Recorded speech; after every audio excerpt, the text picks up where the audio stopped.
Tantor Audio, a division of Recorded Books, presents The Glow Code, a cheat sheet for feeling, looking, and being your best at any age, by McIvor. Introduction. I found my first gray eyebrow hair a few months ago. Correction. My first gray eyebrow hair proudly announced itself a few months ago. Seemingly overnight, it had sprouted from my face as if to say, "Hello world, I'm here." I was less enthused. Of course, I saw this hair when I could do nothing, zilch, nada about it. I'd just dropped my kids off at daycare and was stopped at a red light, glancing at my reflection in the rearview mirror. And there it was. A long, coarse gray hair jutting out at an odd angle from the inner corner of my left eyebrow, glimmering in the sunlight. Couldn't it at least get in line with the rest of my brow? The audacity of this hair! That's when two things really hit me.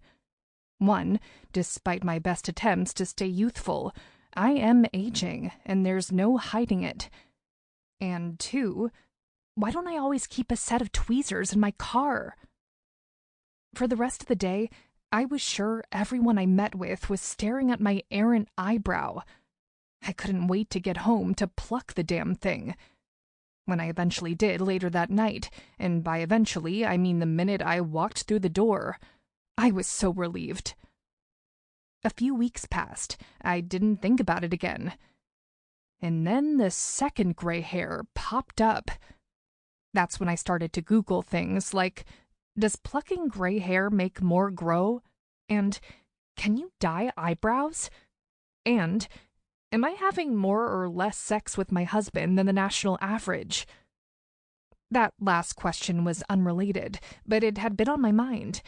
And if you're curious, the answers were no, yes, and more. Yay us.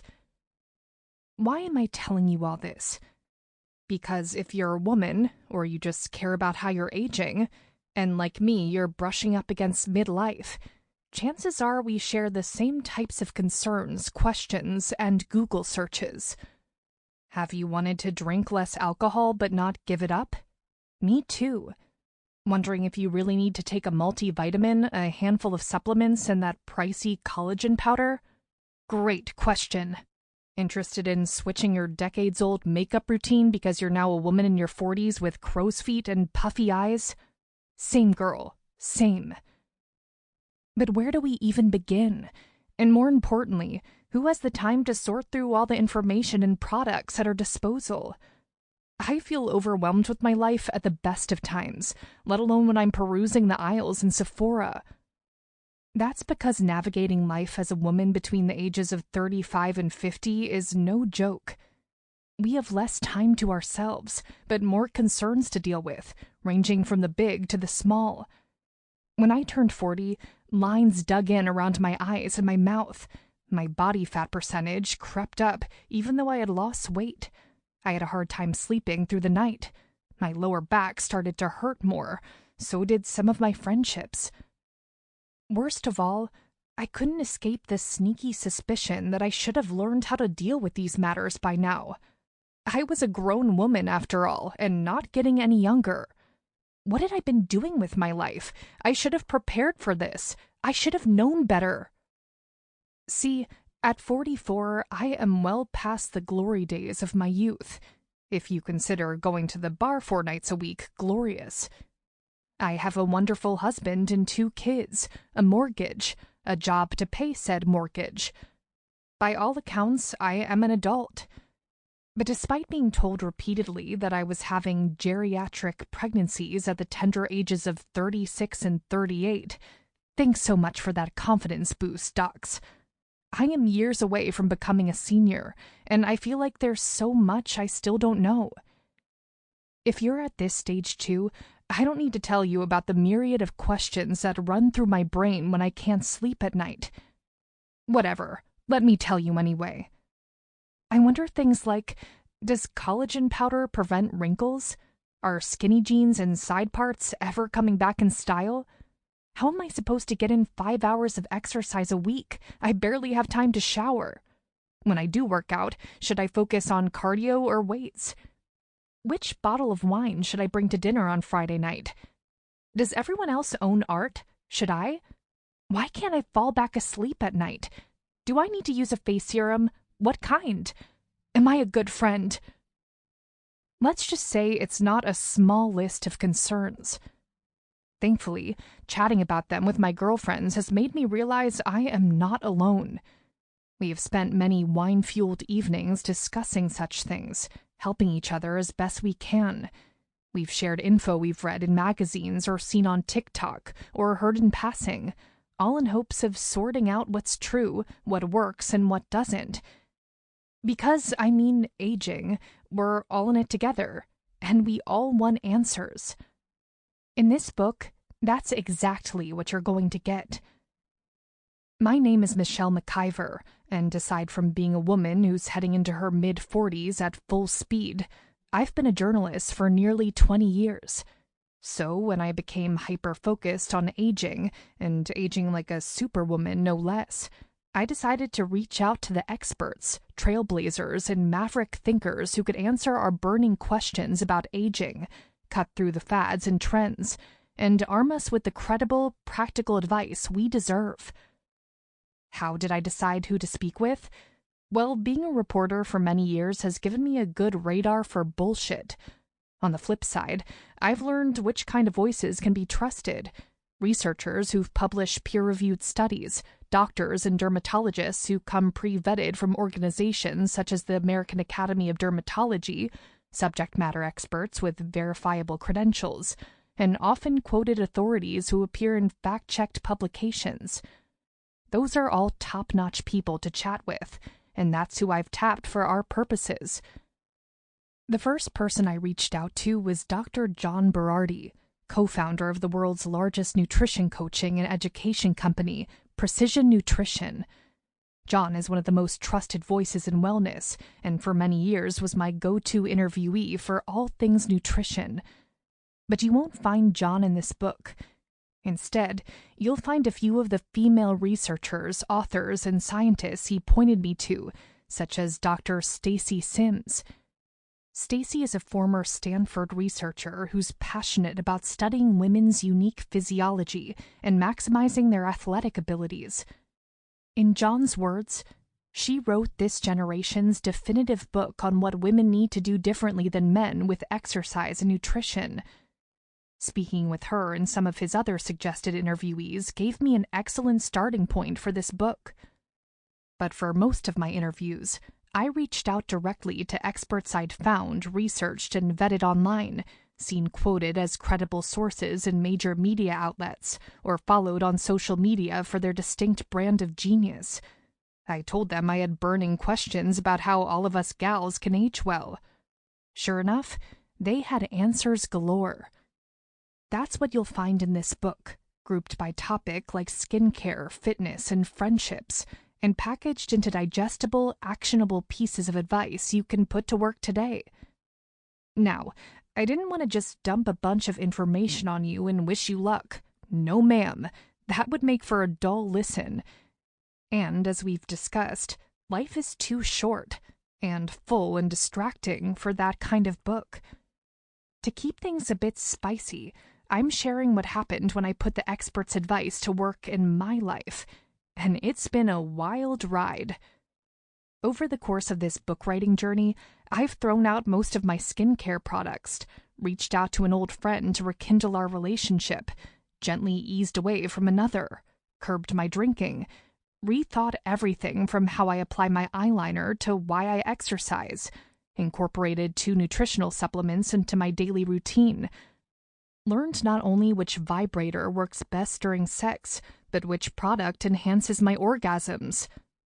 Apologies if that last one caught you off guard. When you get to the sex chapter, you and your vagina will thank me. So will your partner.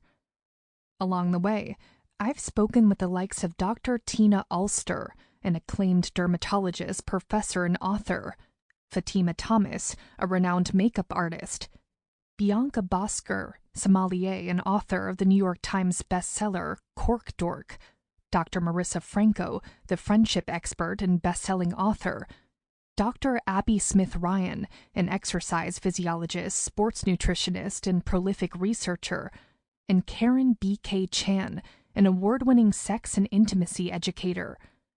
And following their advice has led to some astounding results, as in, I have never worked out less in my life, and I'm getting stronger.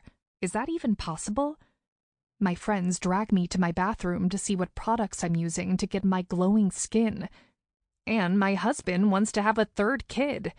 Joking, but he is always up for the practice sessions. Sorry, but not sorry. In short, I wanted a cheat sheet for aging well that worked, so I made one, and now I'm sharing it with you. Here's what this book will not do. Shame you or make you feel bad about your life choices, like not wearing sunscreen for 2 full decades. Been there, done that, girl. This book will also not feed your fluff, tell you to just think positively, or suggest you manifest your way to being the adult woman you'd love to be. I'm sharing real practical advice because I'm a geek about this stuff. I've written about women's health and wellness for years, but I've also read every article, blog post, and magazine story I can get my hands on. This book is for anyone else who will always click on the story titled "The 5 Skincare Products Dermatologists Swear By," or spend more than 10 minutes watching Brooke Shields give a makeup tutorial on YouTube, or have passionate conversations with your girlfriends about what shoes to wear with wide-leg pants. Here's what this book will do. Give you actionable, credible advice that can make your life better and help you age well. It's comprehensive, yes, but don't worry about getting overwhelmed. I've distilled the important information down into one handy, easy-to-digest guide you can trust. Think of it like this. If we poured truth serum over a stack of women's magazines, this information would come oozing out. We're tossing the misinformation and getting to the heart of what really works. Armed with this stellar info, my hope is you'll feel all lit up and inspired to make small changes that will yield big results. On that note, I have a final thought to share. I know we're not supposed to care about certain things. We're supposed to be above it all. And really, what's the point of even trying? According to society and my obstetricians, we're old now. No longer sex symbols, just a bunch of geriatrics in the making. Well, I say screw that. We can be proud, strong women, the kind of women who are changing the world for good every day, and still want glowing skin in our 40s and care about fashion trends and indulge our creative passions and try new things in the bedroom. That's the stuff that fills our days. It's real, it's grown up, and it matters. We matter, and we deserve to have the life edits, habits, and strategies in this book at the ready. As you listen to the Glow Code to glean these golden nuggets of information, please don't feel tied to listening straight through. Skip around, choose your own adventure, dig in where you're most curious. If you're a gal with minimum free time but maximum ambition to feel, look, and live better now in midlife and beyond, I hope you'll find this book helpful. My ultimate wish is that you come away feeling great about your age, like the strong, creative, sexy, confident, smart woman you are. I want you to feel that way too, which is why I'm striving to embrace this stage of my life, gray eyebrow hairs and all. It's not always easy, but it's been a hell of a lot smoother knowing what I've learned while writing this book. This cheat sheet works, and I'm excited for you to give it a whirl. Let's begin, shall we? Chapter 1. Build muscle to stay fit, maintain your strength, and feel like a superwoman. I used to exercise a lot. See, I grew up in a family that liked to move, be it tackling long hikes, strapping on our cross-country skis, or shooting hoops after dinner. In school, I played team sports, and then in college, I learned to lift weights. No wonder I turned into an adult who loved getting a post-exercise high. When I was young and carefree and had all the time in the world, yes, that would be my 20s and early 30s, I went to the gym to get it. As you can probably guess, I spent most of my time doing what women raised in the 80s and 90s do: cardio. I'm one of those weirdos who enjoys sweaty cardio sessions. Plus, I'd always believed that doing long bouts of cardio was the best way to stay lean. I pushed myself hard, sprinting on the treadmill or running outside, and taking hour-long spin classes and boot camps. I also knew that lifting weights was important to obby, so I'd take the odd strength class or run through a standard full-body routine using light to medium weights. All told, I exercised 4 to 5 hours a week. I look back on that time now and all I can think is, oof, who's got that kind of time? Not me, at least anymore. I can tell you the precise moment my fitness routine imploded at 2:16 a.m. on September 26, 2016. That's when my first child, Hudson, shot from my vagina and into the world. Well, it was a lengthy forceps-assisted birth that left me torn and sore for weeks, but you get the idea. Having a kid was, a massive change. Everything in my life was shaken up, every routine abandoned. I spent the first many months in a zombie-like state, sleep-deprived and foggy. Plus, I had to keep my boobs near my son. I was breastfeeding him and he was hungry, so getting outside the house was tricky. Getting to the gym? Impossible. When I finally had enough energy and a healed vagina, I needed to get back into exercise. My husband and I invested in a few sets of dumbbells, a weighted ball, and a small bench for me to use at home. I'd pull them out when Hudson napped, which I swear was never for longer than 30 minutes, and get a quick strength workout in. For me, the biggest surprise wasn't that I loved working out at home. It was that my short workouts seemed to be as effective, if not more so, than what I'd been doing for years. Considering the only hour-long cardiovascular exercise I had was pushing the stroller around our neighborhood a few times a week, I felt fit and strong, and I liked how I looked in my clothes. It slowly dawned on me, I blame the brain fog for how slowly, that maybe fitness didn't have to eat up so much of my life. Plus, I didn't have any other choice. Just 22 months after I had Hudson, my daughter Marlo arrived. After 3 short pushes, she really did shoot from my vagina, which I needn't explain to any woman who's pushed a small human out of her body, was a pleasant and welcome surprise. Juggling 2 young kids with the demands of work, family, friends, and, life meant I had even less time to exercise. Sure, things eventually got easier. But just as I was ready to get outside of the house more and renew my gym membership, COVID-19 hit. Given that my husband, kids, and I were now at home 24/7, and I still had to work and do all the things, I started to wonder, how much time do I really need to dedicate to exercise? What should I focus on now, weights or cardio? Am I going to die soon? Strange, but a thought I'd been having. Being in a global pandemic didn't help, I'm sure, but in addition to blowing up my workout routine, having kids made me think a lot about dying, specifically how to avoid doing that. I had always exercised to feel and look good, but now the stakes were higher. When I looked at my kids' adorable little faces, my priorities shifted from feeling and looking good, which, don't get me wrong, I still wanted, to living a long, healthy, independent life. But how? Just as I was pondering how best to exercise and age well, one name started popping up on my Instagram feed. Stacy Sims, PhD. Respected health and wellness experts I follow were sharing her content, posts about exercise, nutrition, and the importance of getting both right as we age. When I saw her post telling menopausal women to think LHS, lift heavy shit, instead of LSD, long, slow distance, I knew we had to chat. I'd only recently entered my 40s, but menopause was a hop, skip, and a handful of periods away, and I figured Stacy would tell me how to spend my precious exercise time. Around the same time, Dr. John Berardi, the nutrition expert I've trusted for years, suggested I speak with Stacy for this book. No wonder. As an exercise physiologist, nutrition scientist, and former athlete, Stacy is one of the rare researchers dedicated to studying women's exercise performance potential and the nutrition we need to achieve it.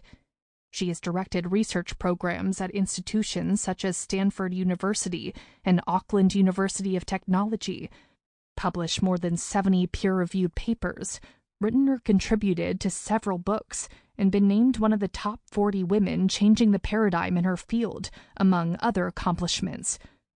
To sum up, she knows her stuff.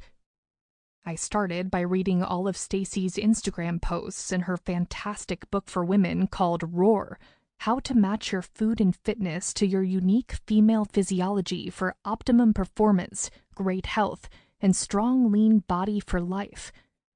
Next, I watched her TEDx talk called Women Are Not Small Men. So good. Also, how fit is she? And then I sent her an email asking if we could chat. That's how Stacy and I ended up on a video chat in the fall of 2021. She from the garage at her home in New Zealand. She needed a quiet space to chat because her 9-year-old daughter was at home. And me from our basement. I needed a quiet space because my kids were running wild upstairs. Turns out, Stacy was just as excited to talk to me about aging.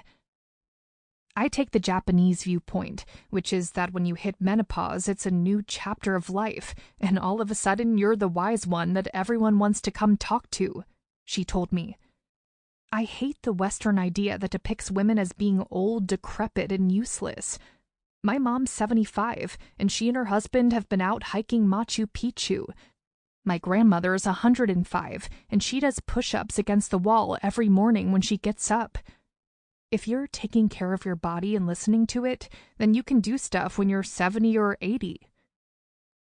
According to Stacy, taking care of our bodies ultimately comes down to taking care of our muscle.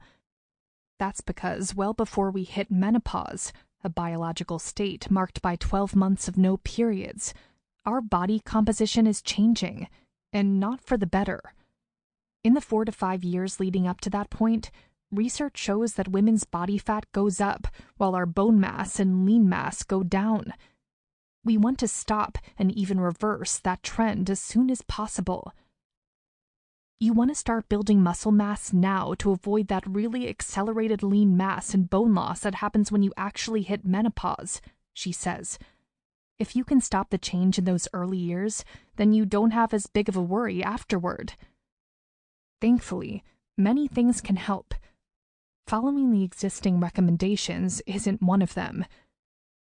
We know from the research that recommendations for 150 minutes of moderate intensity activity counter what we should be doing, Stacy says. It makes people fatter, slower, and tired. Those recommendations, according to Stacy, are not designed for active women who have plenty of untapped performance potential. She wants to help us tap into ours, so I asked her to rewrite the guidelines. Here were her top 3 recommendations. 1. Lift heavy, challenging weights 2 to 3 times per week. It's the most effective way to maintain muscle, support bone health, and stay mobile as we age. In fact, lifting heavy weights should be our #1 priority. Women who don't lift heavy can expect to lose at least 3% of their muscle mass per decade after age 30, she says. 2. Do 2 high-intensity interval training, HIIT sessions per week. She recommends sprinting, biking, or rowing all out at your maximal effort level for only 20, 30, or 40 seconds at a time, with 2 to 3 minutes of rest in between each, ultimately stopping after 10 intervals. And if you're new to this kind of workout, you can work up from 2 or 3 bursts. Either way, doing maximum effort intervals reaps huge benefits. Not only does it help with body composition and most aesthetic things women are looking for, but it increases bone density and insulin sensitivity, and it helps keep that lean mass, she says. It also helps with cognition and fatigue because it changes neuromuscular stimulation. Bye, brain fog. 3. Eat a pre-workout snack with protein. Consuming a small snack with protein before exercise is super beneficial, says Stacy, and having one after a long workout is essential too. Whatever you do, though, don't exercise on an empty stomach. When women train fasted and delay their food after, they stay in a breakdown state. That signals to the body there's not enough nutrition to support general health, as well as the stress of training, Stacy says. The body reacts by slowing metabolism and muscle begins to waste away. Yowza, I had been doing the exact opposite. A few months into the pandemic, we bought a Peloton bike, so my cardio efforts were usually long and moderate, not short and intense. When I tackled the odd weights workout, I was using light weights, the same weights I'd used for years, as opposed to challenging myself. And I often exercised first thing in the morning or mid-afternoon, with no pre-workout snack to fuel me. At least I'd been doing one thing right, not jumping on the intermittent fasting, IF, bandwagon. Frankly, the whole concept, alternating between lengthy periods of not eating and shorter periods of eating, never appealed to me because, well, I like to eat. And I especially like breakfast, which is a meal that typically gets nixed when you fast. But I've heard many women say that IF has helped them control calories and lose weight. In the short term, it might, Stacy says, but the long-term effects are terrible. You might have good success for a few months, but then you're wasting your muscle away and signaling your metabolism to slow down. We don't want that happening because we know with age your metabolism slows down anyway. That's why IF is bad news for active women, although Stacy says it can be helpful for certain populations that may benefit from calorie restriction. It also seems to work better for men. Most of the benefits we hear about intermittent fasting is based on male data, Stacy says. In women, though, IF triggers our bodies to stay in that breakdown state that not only destroys muscle mass, but can lead to anxiety and depression. That's why eating throughout the day is a smart move. No objections here to that strategy. As for correcting my wrongs, I told Stacy I was eager to incorporate pre-workout snacks and start lifting heavier weights, but I worried I'd waited too long. Was I screwed? Destined to be in a wheelchair at 70? She assured me it's never too late to change our ways. She also assured me that women cannot, I repeat, cannot, get bulky from lifting heavy weights. It's amazing women don't put precedence on lifting at all, but we've all grown up in that Jane Fonda, slow cardiovascular, long-distance, fat-burning shit. No one talked about lifting weights because you'd get too bulky. But there's no research to show that women will get bulky, she says. Even if you made no changes before you hit menopause other than putting an emphasis on lifting heavy, you'd see a massive amount of body composition change. Dr. Abby Smith-Ryan agrees. A woman is not going to look jacked unless she takes testosterone, she says. We don't even get enough stimulus from the weights because we're always told to lift light. You might be thinking, okay, I hear ya. I'll try lifting heavier weights. Who's Abby? Fair question. Before I signed off with Stacy, all fired up to implement her advice and become the kind of woman who's crushing push-ups when she's 105. She suggested I chat with Abby, a professor of exercise physiology at the University of North Carolina, who runs a lab dedicated to finding the most feasible ways women can improve their fitness.